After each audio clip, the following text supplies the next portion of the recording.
el celo de Jehová de los ejércitos hará esto. No cabe duda que la situación actual en que estamos viviendo, y hablo de una manera general en el mundo entero, es muy sombría. Por todos lados estamos escuchando ahorita acerca del deterioro del medio ambiente, del calentamiento gravísimo que se inicia ya, pronostican este año en el planeta Tierra, de la devastación, de la deforestación de la ecología, guerras interminables, sangrientos crímenes, violencia, divorcios, drogadicción, inmoralidad, etcétera, etcétera. Los políticos, por otro lado, buscan desesperadamente sistemas de gobiernos que funcionen y están regresando unos al socialismo, otros al capitalismo, otros no quieren la democracia, otros prefieren las dictaduras. Los científicos también, por otro lado, se encuentran jugando a ser dioses al querer manipular la genética. Los filósofos están cada día más confundidos y en cuanto al origen de la vida y el significado y el propósito que el ser humano tiene para vivir. La climatología se ha vuelto loca y nuestro planeta se encuentra con síntomas de enfermedad terminal. ¿En qué va a terminar todo esto? Se hacen foros por todos lados, paneles por todos lados, tratando de dar una respuesta, y el hombre cada vez se encuentra más y más y más sumido en problemas que van más allá de nuestra capacidad para poder resolverlos. ¿Habrá alguna esperanza para la vida humana?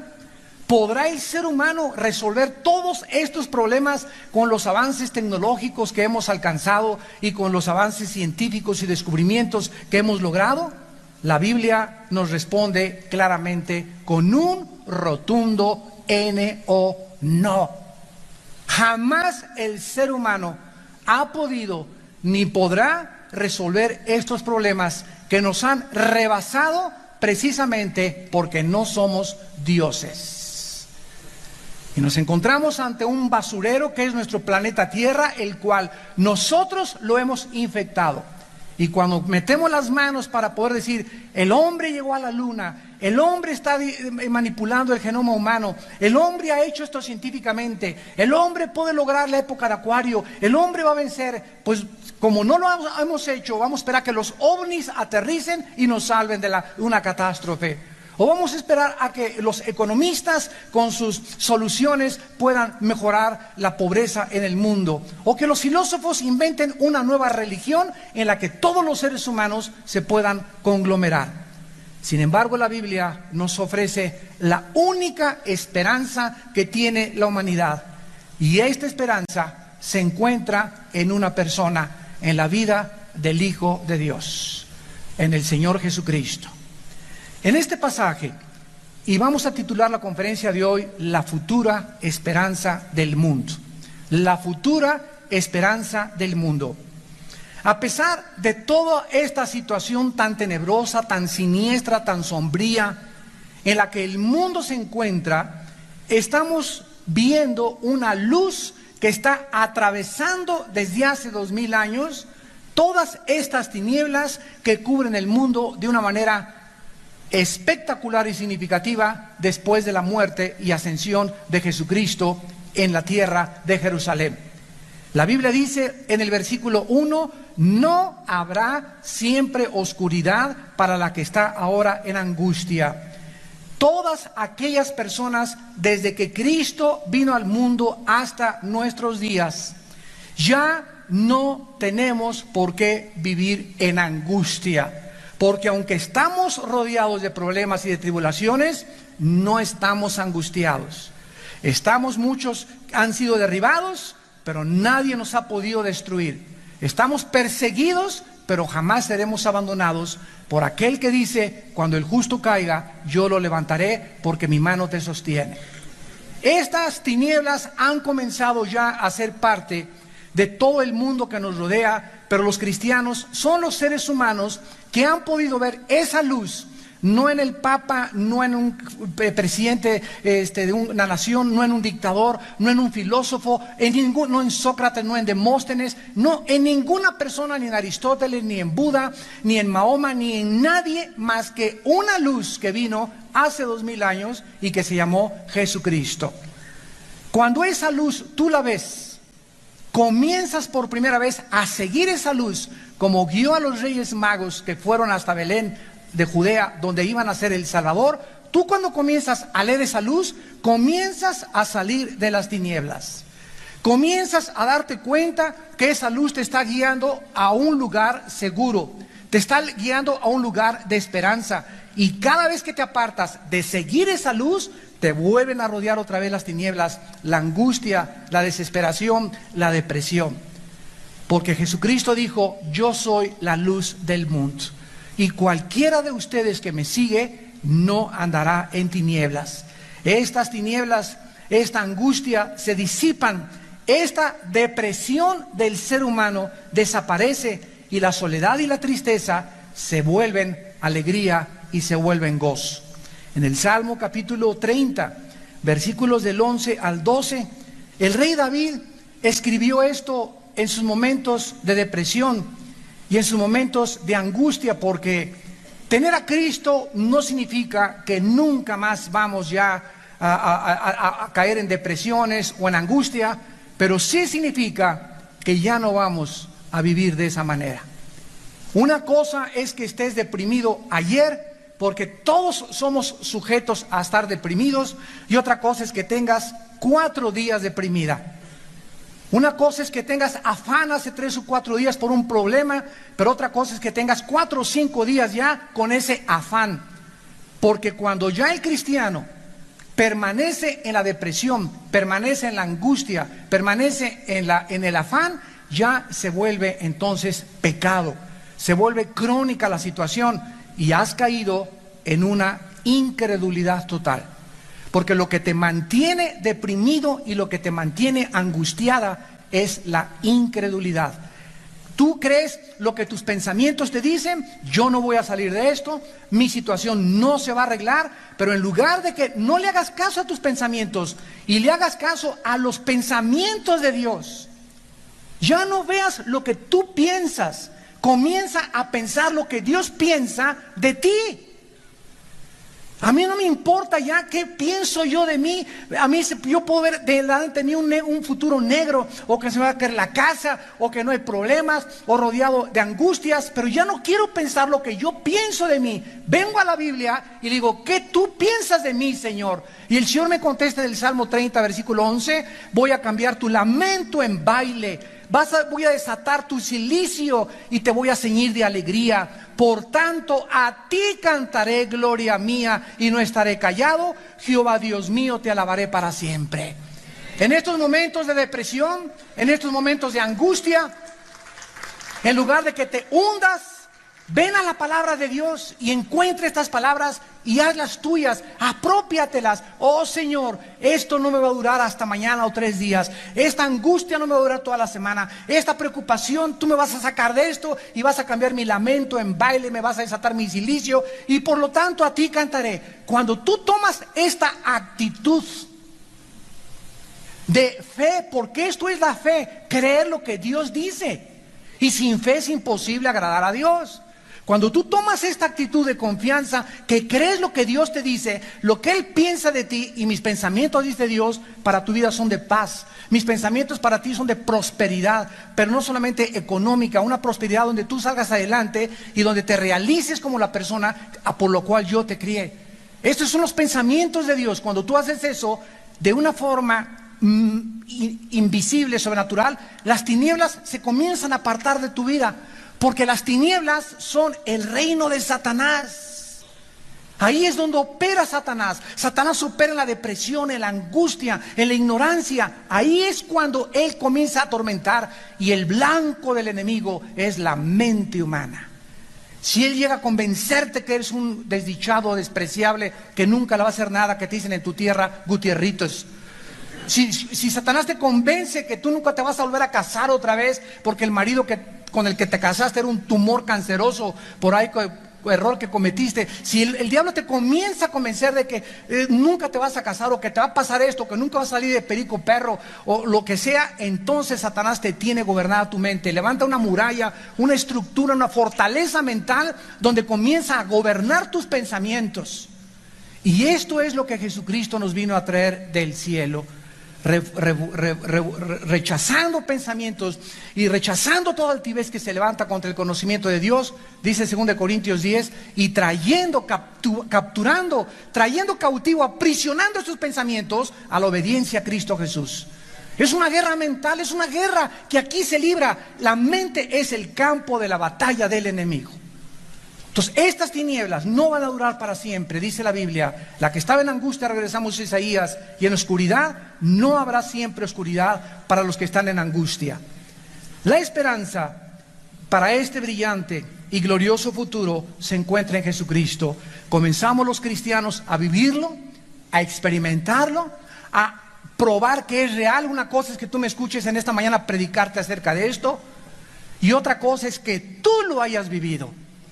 Entonces no es hasta que tú lo experimentas, hasta que tú atraviesas por esa situación en la que dices: yo estuve la semana pasada deprimido y lo probé, me hinqué, oré, alabé a Dios y verdaderamente me siento hasta con más energía. No es hasta que tú lo experimentas, no cuando lo oigas, sino cuando tú lo vivas, cuando descubres que es verdad, cuando descubres que Dios es cierto. Y hay miles de cristianos que no han experimentado a Dios. Viven de experiencias ajenas. Sí, Dios es bueno, pero yo no sé qué ha sido bueno conmigo. Dios es proveedor, pero hasta ahorita no me provee nada. Dios es justicia, pero a mí no me ha hecho justicia. Dios es la bandera, pero yo no llevo una bandera a nadie, ni hablo a nadie de Cristo, ni soy testimonio de Cristo. Y todo solamente es intelectual, pero no lo has vivido. Y Dios quiere que nosotros lo experimentemos de una forma personal e individual. En la primera carta del apóstol Juan, primera de Juan capítulo 1, la Biblia nos muestra en segundo lugar que estas tinieblas de las cuales Isaías está hablando, el pueblo que andaba en tinieblas vio gran luz, y los que moraban en tierra de sombra de muerte, luz resplandeció sobre ellas. Recuerda que las tinieblas y la ignorancia y el pecado son trillizos. Las tinieblas, la ignorancia y el pecado son tres hermanas. ¿Y por qué hermanas dicen las hermanas? Bueno, hermanos entonces. Pero los tres siempre andan juntos. La gente piensa como piensa, actúa como actúa por ignorancia, porque no saben. El otro día, antes de irme a Estados Unidos, vi un programa de televisión aquí en México donde estaban unos senadores de unos partidos políticos discutiendo. El aborto es cuestión de salud pública, no de moral. ¿Cómo pueden atreverse a divorciar la moral de la salud pública? Entonces, la prostitución no tiene que ver nada con la moral, es un asunto de salud pública. El homosexualismo es un problema de salud pública, no es una cuestión de moral. Cuando nosotros divorciamos la moral de los problemas humanos que estamos viviendo, en ese momento el país se dirige a la bancarrota. Entonces, si sacamos la moral y no es un problema moral, señor senador, yo le pregunto a usted, ¿qué entonces principios le va a usted enseñar a su hija? No, hijita, mantente saludable nada más, usa condón, protégete, cuídate. Y la moral, y los principios, y las convicciones sobre las cuales se sostiene la familia y se sostiene una nación, ¿en dónde los vamos a dejar? ¿Vamos a meter la moral de usted, señor senador? Si quitamos la moral bíblica y la ética cristiana, ¿con qué la vamos a sustituir? Esa es la pregunta. No puede haber un vacío filosóficamente. Como una señora en Estados Unidos mandó una carta a la Asociación de Alianzas Cristianas en Atlanta. Saquen la Biblia de la educación pública, porque ahorita hay una gran batalla en Estados Unidos por meter la Biblia a la educación pública. Y le contestó uno de los hermanos allá, apologistas: sí, señora madre de mujer, que es la reina de los ateos en Estados Unidos, sacamos la Biblia, ¿y qué vamos a meter en lugar de la Biblia? ¿Los pensamientos de usted del ateísmo? ¿O el relativismo? Cada quien piense y haga lo que le da la gana. Siempre será esa pregunta: si quitamos a un lado la moral, ¿qué cosa vamos a meter en su lugar? Porque no puede el ser humano vivir en un caos, en un vacío, donde algo tiene que ocupar forzosamente su mente. En la carta de primera de Juan, capítulo 1, el apóstol escribió en el versículo 5: este es el mensaje que hemos oído y os anunciamos: Dios es luz y no hay ningunas tinieblas en él. Hay dos dimensiones y dos reinos: la dimensión de la luz, la dimensión de las tinieblas. En las tinieblas, los que están en tinieblas son ignorantes de la verdad. No creen que exista un mundo mejor, no creen que exista soluciones, no creen que exista esperanza. Y al mismo tiempo, esta gente que vive en este reino de tinieblas, como no sabe a dónde va, tropieza en todo, caen en todo y andan heridos, lamentándose como perritos lamiendo sus heridas, con autolástima, deprimidos, amargados, con odio contra el mundo. ¿Por qué? Porque viven en esa dimensión de las tinieblas. Y cuando entendemos que Dios es luz y Él nos ha sacado de ese mundo para que ahora anunciemos las virtudes de aquel que nos llamó de las tinieblas hasta luz admirable, la luz es símbolo de santidad. La luz es símbolo de la verdad. La luz, la verdad y la santidad son tres hermanas, contrarias a la ignorancia, las tinieblas y el pecado. El momento en que pecas, estás en tinieblas. El momento en que pecas, viene la ignorancia a tu vida. Pierdes automáticamente la brújula. Ya no sabes a dónde vas ni en qué caes, porque las tinieblas son símbolo de perdición. Dice aquí mismo en la primera carta de Juan, capítulo 2, versículo 8: sin embargo les escribo un mandamiento nuevo que es verdadero, en Él y en vosotros, porque las tinieblas van pasando y la luz verdadera ya alumbra. Esta es la vida de un cristiano. Si yo recuerdo de dónde me sacó Dios hace 30 años que me convertí, en 1974, ¿cuántas tinieblas había en mi mundo? Aquí tenía Marx, a la Dianética, me quería ir hasta los Himalayas a hacerme monje tibetano, raparme y nada con los Hare Krishna también, y que el ateísmo, y que muera la democracia y la revolución social, etcétera, etcétera. Si yo recuerdo todas las cosas que estaban en mi mente, y ahora veo, después de 30 años hacia atrás, me doy cuenta cuántas tinieblas han pasado y ha Dios sacado de mi vida, pero todavía hay muchas tinieblas en muchos de nosotros. No tenemos una claridad, dice la Biblia, que conocemos en parte, y en parte vemos y en parte profetizamos. Cuando Él venga seremos como Él es y veremos la luz total. Pero mientras tanto todavía hay muchas tinieblas, mucha oscuridad en nuestro corazón y en nuestra alma. Pero ya van pasando, y mientras la luz entra, las tinieblas salen. Mientras más Biblia, más verdad y más obedeces a la verdad, más claro es tu camino, más abierto es tu destino, más anchas son tus estacas, más bendición te da Dios. Porque el camino del justo es como la aurora que va en aumento hasta que el día es perfecto.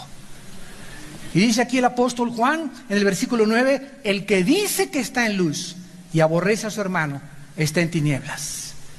¿Qué nos saca de la luz? ¿Qué nos saca y nos catapulta de la luz y nos manda al mundo de las tinieblas? Odiar a alguien. Odiar a alguien. Si tú dices que eres cristiano y tú odias a alguien o tienes rencor, no sé contra quién, pero contra cualquier persona que tú tengas rencor, no seas mentiroso, dice la Biblia. No seas mentirosa, estás en tinieblas. El que ama a su hermano permanece en la luz. ¿Qué es lo que nos hace vivir en el reino de la luz sin salirnos del reino de la luz? Estar dentro de un reino donde las bofetadas, las calumnias, los chismes y lo que nos llega, lo perdonamos 70 veces 7. Mantente amando y perdonando y te mantendrás en la luz. Te mantendrás en la santidad, te mantendrás delante de Dios en la verdad, y la verdad está en tu vida. Y las decisiones que tomes y las determinaciones que tú tomes en tu vida van a ser guiadas por el Espíritu Santo, porque es el Espíritu de verdad. Y la verdad opera en la luz. Pero si tú odias y tienes rencor, el Espíritu Santo ya no te puede guiar. Pierdes la dirección de Dios, no dejas de ser hijo de Dios. Pero Dios ya no te puede guiar, porque para que Dios te guíe necesitas sacar las tinieblas. Y para que salgan las tinieblas necesitas perdonar. Con todo tu corazón.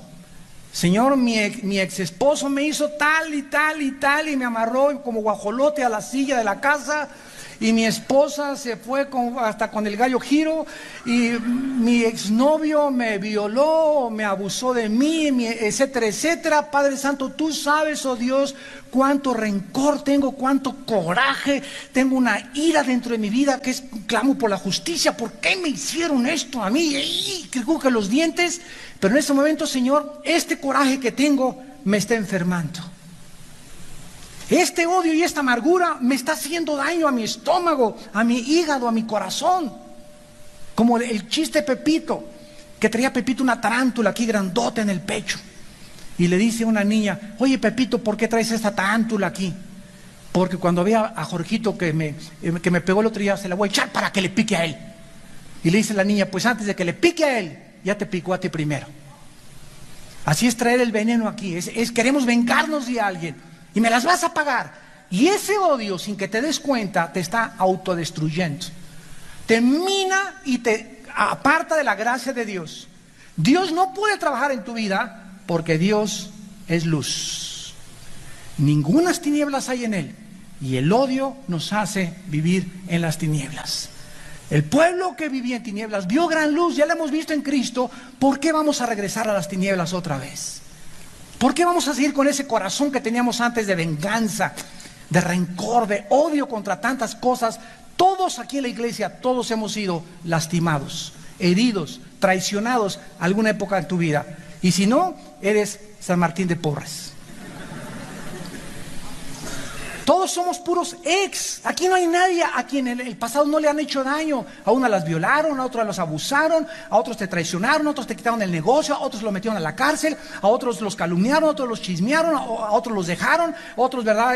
Todos somos puros ex en la iglesia, pero todos estamos viviendo en el reino de la luz y estamos aprendiendo que no podemos vivir con rencor contra nadie si nos queremos mantener en la luz del Señor. Dice el versículo 11 de 1 Juan 2, el que aborrece a su hermano, escucha, está en tinieblas, anda en tinieblas y no sabe a dónde va porque las tinieblas le ciegan los ojos o le han cegado los ojos. ¿Qué hacen las tinieblas? ¿Verdad? No sabes a dónde vas. Inmediatamente pierdes la brújula, pierdes la dirección del Espíritu Santo. Te remontas otra vez a la ignorancia. Y aunque digas, soy cristiano, esto y el otro, ahí traes coraje, ahí traes rencor. Mentirosa, mentiroso. Saca eso de tu corazón y entonces di que vives en luz, porque Dios es luz y ningunas tinieblas hay en Él. Regresamos a Isaías y vemos que esta es la primera bendición derramada sobre el mundo. El Mesías ilumina nuestra vida. Dice en el versículo 3 de Isaías 9, multiplicaste la gente y aumentaste la alegría. En tercer lugar, el Mesías no solamente nos saca de la angustia y de las tinieblas, sino que el Mesías nos trae a una alegría verdadera. Una de las más grandes bendiciones que el Señor trae sobre una persona que le ha aceptado como su Salvador es una alegría y un gozo que no solamente la tienes cuando tienes media de centenario, ni cuando te saca la lotería nada más, ni cuando estás con tus amigos, sino que es una alegría y un gozo indescriptible. Y en medio de tanta tristeza en la que estamos viviendo, y en medio de tantas angustias y desolación, vivimos en su palabra y venimos a su palabra, y es su palabra, nada más que la palabra de Dios. Predicadores que ya no quieren predicar la Biblia, puros rollos y chistes y etcétera, etcétera. Tantas riquezas que están en la palabra, la vida, el confort, la edificación, la consolación, todo aquello que mi vida necesita se encuentra en este libro, en la Biblia. Miren ustedes lo que en Juan capítulo 14, el Evangelio de Juan capítulo 14, Cristo predicó, enseñó y exhortó a sus discípulos. Dice en Juan 14, 27, la paz les dejo, mi paz os doy. Cuando venimos a Cristo y Él entra a nuestra vida, ¿qué nos dejó? ¿En quién nos las dejó? ¿En quién? En la persona del Espíritu Santo. Porque Cristo entró a morar a nosotros en la persona del Espíritu Santo. Ahora, ¿De veras? ¿De veras, de veras tienes a Cristo? Bueno, si tú de veras tienes a Cristo, ¿qué es lo que tu vida debe de proyectar y manifestar? La paz. No hay una evidencia más grande de una persona que verdaderamente tenga a Cristo que una vida llena de paz. Y saben ustedes que esta paz es la que te hace vivir inmutable. Vienen los vientos y estás tranquilo. Viene la lluvia y estás tranquila. En los momentos en los que tú podrías ser sacado del camino, y como dicen los jóvenes, ¿verdad? Sacado de onda, tú permaneces tranquilo porque estás en la roca. ¿Cómo reaccionas cuando hay malas noticias? ¿Cómo reaccionas cuando oyes una mala noticia de un hijo? ¿Te desesperas? ¿Gritas? ¿No sabes qué hacer? ¿Te alebrestas? ¿Comienzas a hablar? Porque no es cierto que tienes la paz de Dios. Y puedes tener dones y puedes tener talentos, pero no tienes la paz de Dios que sobrepasa todo entendimiento. Continúa Cristo hablándonos en el capítulo 15 de Juan, versículo 11, y dice el Señor: estas cosas os he hablado para que mi gozo esté en vosotros y vuestro gozo sea cumplido. ¿Qué es lo que nos infunde el gozo? Su palabra. Estas cosas les he hablado, es su palabra, es la Biblia, leyendo la Biblia, oyendo la Biblia, estudiando la Biblia, memorizando la Biblia, meditando la Biblia, la que proporciona este gozo. Es una serenidad interior que me dice: todo está bien, Armando. No veas los terremotos, la caída del dólar, la caída del petróleo, las guerras, la violencia, los crímenes. No veas las cosas que se ven porque te vas a deprimir. No te acuestes, por favor, te ruego, dice el Señor, viendo las noticias, porque hasta pesadillas vas a tener en la noche. Acuéstate con mi palabra. El mundo se está cayendo, pero hay luz en tu vida, hay seguridad, hay propósito. Muy pronto todo esto va a pasar, todo va a desaparecer. Tú vas a morir pronto, yo voy a morir pronto y voy a venir a reinar con ustedes. Y más adelante dice Jesucristo en el capítulo 16 de Juan, esto me encanta, versículo 20, Juan 16, 20: de cierto os digo, que ustedes llorarán y lamentarán, y el mundo se alegrará. Pero aunque vosotros estéis tristes, vuestra tristeza se convertirá en gozo. La mujer, cuando da luz, tiene dolor, porque ha llegado su hora. Pero después que ha dado a luz un niño, ya no se acuerda de la angustia por el gozo de que haya nacido un hombre en el mundo. También vosotros ahora tenéis tristeza, pero os volveré a ver, y se gozará vuestro corazón, y nadie os quitará vuestro gozo. ¿A qué compara esto Jesucristo? A una mujer. ¿Han oído ustedes una mujer cuando está pariendo? Ya no, es el último, ya no quiero tener más. Y cuando traen el niño, cuñá, aquí, dice: nos aventamos el otro, mi amor. Todos esos dolores no son comparables con ese bebé al lado. No se puede comparar. Nadie lo que haya sufrido ni se acuerda de los dolores al ver el cuñá del nuevo Pepito. Así ustedes, dice el Señor, el mundo está como los dolores de parto. En una mujer que va a parir, aumentan y aumentan y aumentan, se rompe la fuente, y cuando ya son casi de un minuto, se sabe, ¿verdad?, que hay que llevar al hospital. Ahí viene el niño. Cristo dijo que los dolores en el mundo van a aumentar.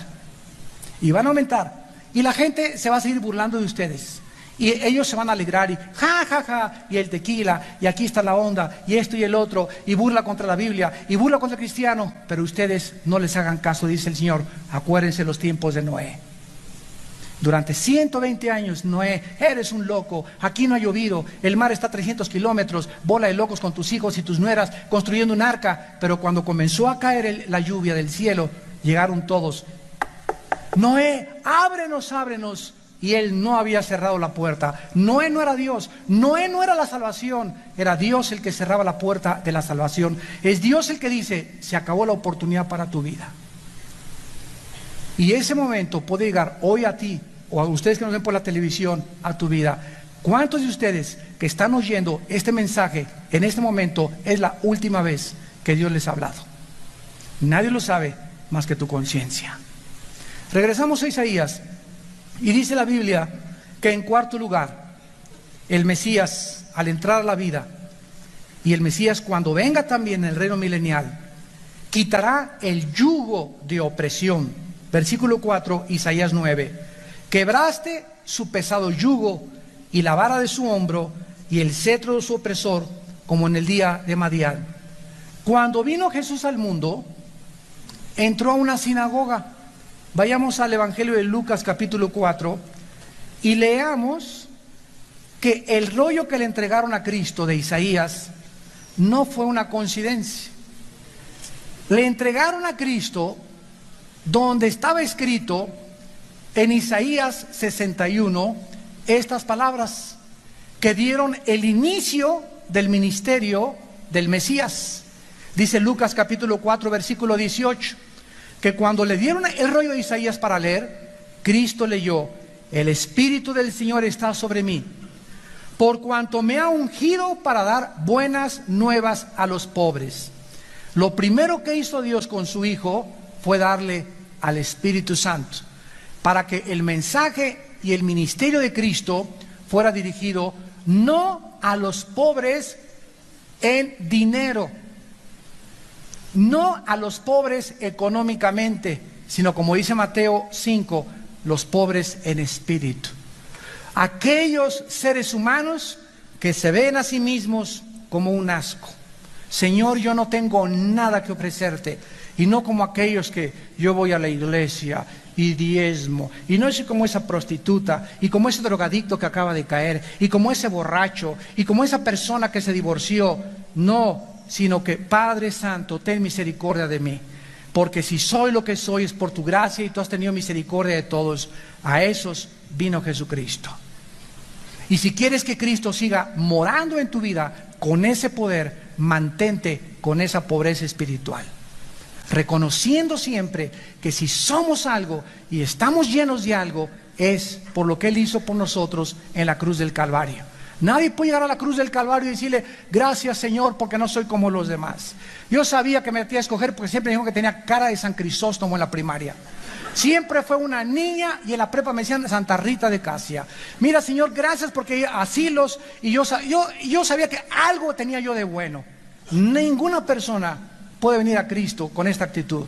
Cuando llegamos a la cruz tenemos que llegar: Padre, ten misericordia de mí, no tengo nada que ofrecerte, vengo como un limosnero espiritual, así, sin nada que ofrecerte, vengo a que tengas misericordia de mi vida.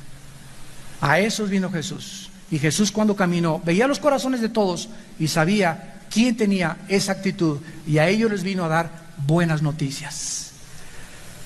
Me ha enviado a sanar a los quebrantados de corazón, a pregonar libertad a los cautivos, vista a los ciegos, a poner en libertad a los oprimidos y a predicar el año agradable del Señor.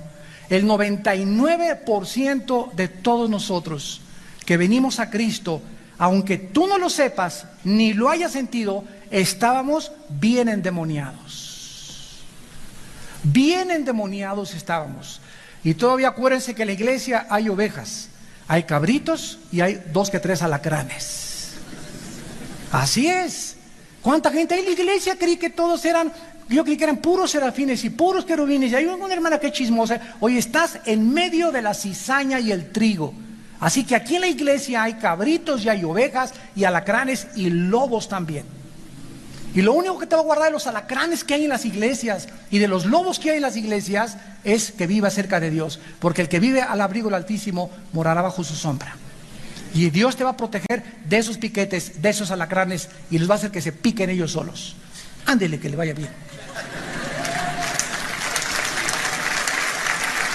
Regresamos a Isaías y vemos que cuando venga Cristo, en el versículo 5 de Isaías 9, cuando venga Cristo en cuarto lugar, no solamente trajo la luz, aumentó la alegría, nos quitó el yugo de opresión, sino que traerá la paz al mundo. Isaías 9:5: todo calzado que lleve el guerrero en el tumulto de la batalla y todo manto revolcado en sangre serán quemados, pasto de fuego, ya no habrá guerras. La utopía más grande que existe ahorita en el mundo, y no lo digo afuera de la iglesia, la utopía y el engaño más grande que existe dentro de muchos cristianos es cuando los cristianos toman la actitud del pacifismo. Cuando tú crees que haciendo un desfile en la calle, no a la guerra, no a la guerra, no a la guerra, sí se puede, sí se puede, sí se puede, no a la guerra, creen que esas manifestaciones ya los hacen, porque Cristo dijo bienaventurados los pacificadores, pero cuando Cristo dijo bienaventurados los pacificadores, no se refería a eso. Un pacificador no es el que dice no a la guerra, porque Cristo dijo, las guerras las tendrán entre ustedes hasta que yo venga. Así que si estás protestando por la calle, no a la guerra, no a la guerra, estás contradiciendo el mensaje de Jesús. Estás viviendo en Alicia, en el país de las maravillas. Mientras el hombre tenga pecado en su corazón, no dejaremos de pelearnos unos con otros. Quiero leerles una carta que escribió la mente más brillante, o de los más brillantes del siglo XX, C.S. Lewis. Ese fue el hombre que hizo esos libros o esa película de Narnia que la llevaron a la pantalla después cinematográfica. Y vean ustedes lo que escribió antes de la Segunda Guerra Mundial. La guerra no crea ninguna situación absolutamente nueva. Simplemente agrava la situación permanente humana para que ya no podamos ignorarla. La vida humana siempre ha sido vivida en la orilla de un precipicio. La cultura humana siempre ha tenido que existir bajo la sombra de algo infinitamente más importante que ella. Estamos equivocados cuando comparamos la guerra con la vida normal. La vida nunca ha sido normal. Así que cuando alguien dice, no, es que la guerra es algo inexistente, es que el mundo desde que existe, de acuerdo al Instituto para la Investigación de la Paz, en Suecia y Estocolmo, de los 6.000 años de historia, hemos vivido 25 años de paz. La historia humana es una historia de guerras. Y si no hay guerras de Irak contra Estados Unidos y contra el mundo, hay guerra en tu familia. Mira cómo tratas a tu esposa. Hay guerra en tu corazón. Mira cómo tratas a tus papás. Mira cómo tratas a tus maestros. Mira el odio que le tienes al gobierno. Mira el odio que le tienes a los diputados. Mira el odio que le tienes a las enfermeras. El odio que tienes a otro partido político. Hay guerra en el corazón del hombre. Pues siempre, mientras el pecado haya dentro del corazón, siempre habrá guerras. Entonces, estas guerras no van a terminar hasta que Cristo regrese. Él va a ser el príncipe de la paz.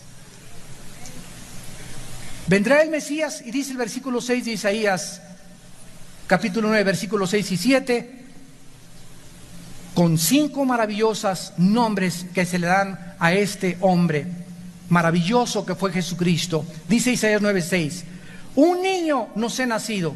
Aquí encontramos en primer lugar al Dios hombre. Se profetiza aquí tanto su divinidad como su humanidad. La frase un niño nos es nacido nos habla de su humanidad. Vendría al mundo como un ser humano nacido mediante un milagro, una virgen. ¿Cómo puede una virgen parir? Pues si pare ya no es virgen, ¿verdad? Y en primer lugar, si se embarazó, tampoco ya no es virgen. Entonces se profetiza que el Mesías vendría a través de una virgen que no sería tocada, una doncella por un hombre, sino que el santo ser que iba a ser engendrado y el que iba a fecundar el óvulo de María sería un esperma puesto por Dios, puesto por el Espíritu Santo. En segundo lugar dice la Biblia, y el principado sobre su hombro, él cuando venga gobernará al mundo con justicia perfecta y reinará como Rey de reyes y Señor de señores. Y donde vamos a ir en diciembre a Jerusalén será el lugar donde él descienda en el monte de los olivos. Y se va a hacer un valle del este al oeste, al occidente, del norte hacia el sur. Una cruz se va a hacer como un terremoto donde el Mesías ponga sus pies en el monte de los olivos. Y ahí vamos a reinar con él, ahí vamos a estar en Jerusalén, porque Jerusalén es el lugar que Dios ha escogido para que ahí reine Jesucristo y como corregente el rey David. Y ahí estaremos danzando y vendrán los redimidos de Jehová y gozo y alegría habrá en sus corazones y ya no habrá lágrimas, ni tristeza, ni angustia, ni depresión y volverás hacia atrás y dirás, valió la pena vivir para Jesucristo. En tercer lugar dice la Biblia que su nombre será admirable. Esta palabra es Pelé en el hebreo, como el futbolista Pelé. Y no fue una coincidencia que le pusieran a este futbolista Pelé. Porque la palabra Pelé significa admirable.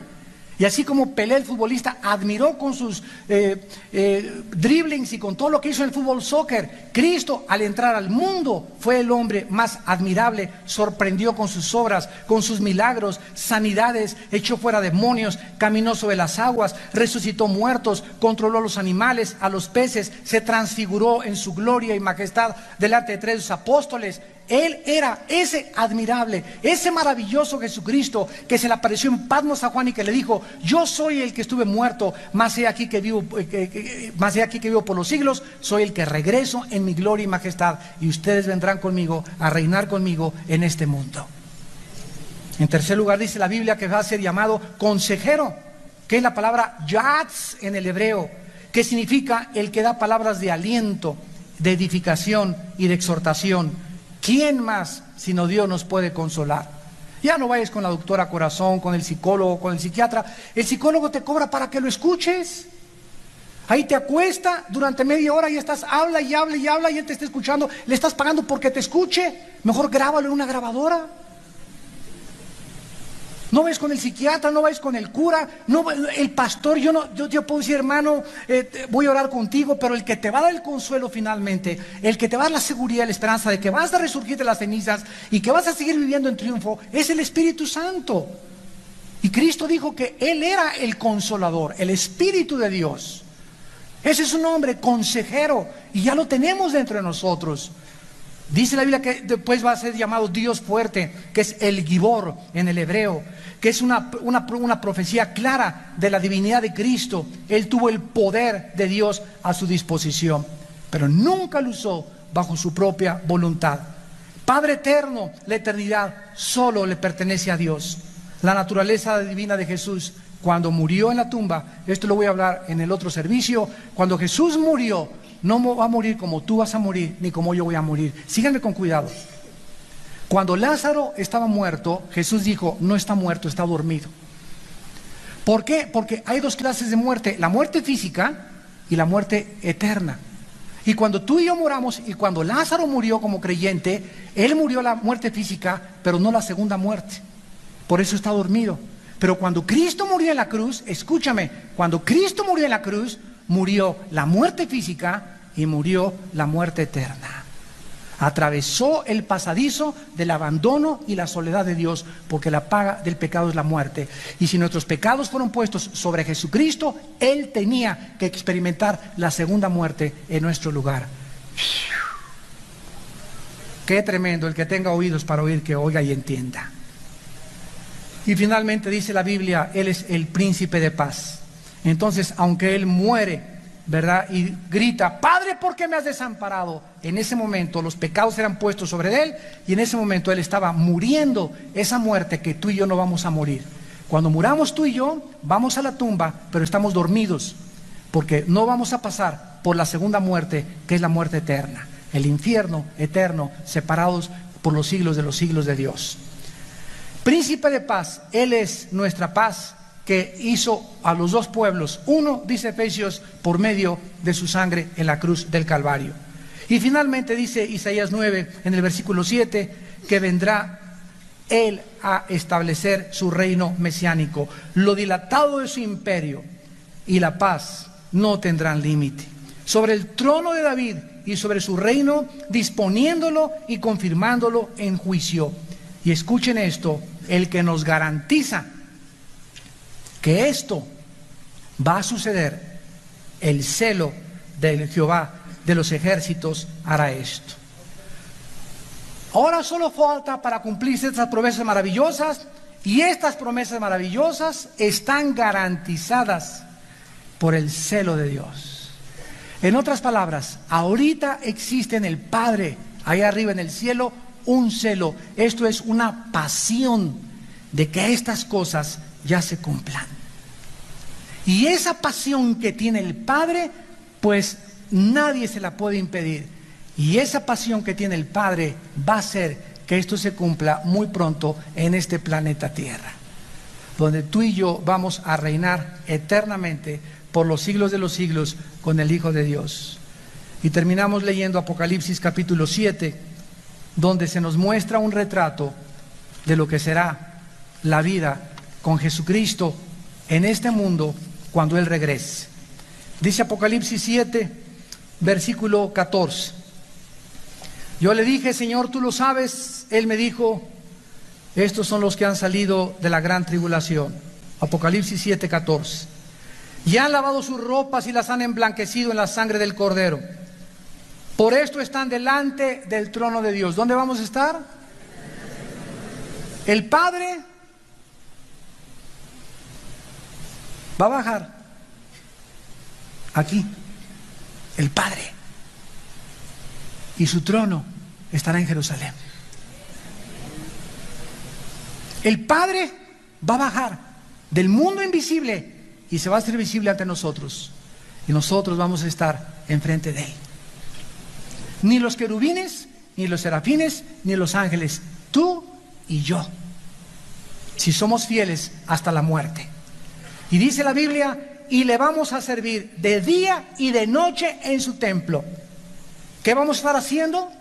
Sirviéndolo, ministrándolo a Él, no Él a nosotros. Él ya lo hizo en esta vida. Vamos a pasar ahora la eternidad sirviéndolo a Él, alabándolo a Él. Señor, en la mañana, ¿cuáles son tus órdenes para ahora? A lavar los trastes, a lavar los trastes. A cortar esas uvas, a cortar esas uvas. Y ya no habrá nada de sudor, ni va a haber, dice la Biblia, y vamos a estar sentados. Él que está sentado sobre el trono extenderá sus tabernáculos sobre ellos. O sea, esto nos habla de una protección completamente de parte de Dios. Y no vamos a tener ya sed. Señor, tengo sed. Jamás volveremos a decir tenemos sed.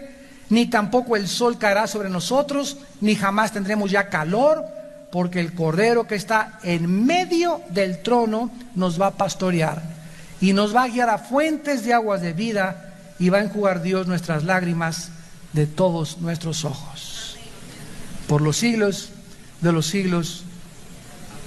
Y cuando nosotros estemos allá y volteemos hacia nuestra vida que estamos ahorita pasando, donde parece que nunca va a acabar el sufrimiento y la eternidad y las guerras y todo, voltearemos hacia el pasado y nos daremos cuenta que las aflicciones de nuestra vida no se van a comparar con la gloria que nosotros va a existir. Y esto te lo promete el que te crió, el que te dio vida en el vientre de tu madre, el que te dice en esta tarde, yo vengo a resplandecer en las tinieblas en tu corazón. Yo vengo a darte alegría y gozo en medio de tanta tristeza, para que mientras yo vengo no estés llore, llore, llore, llore todo el día. Ni odio y odio y odio todo el día. Ni con rencor ni con amargura todo el día. Ya la vida es más difícil para todavía sufrir tú más por causa de tu rebelión y de tu incredulidad. Vengo a darte vida y vida en abundancia. Vengo a que me conozcas, a que me experimentes, a que descubras que soy real, que soy un Dios vivo y verdadero, y que me interesa mucho tener una relación contigo.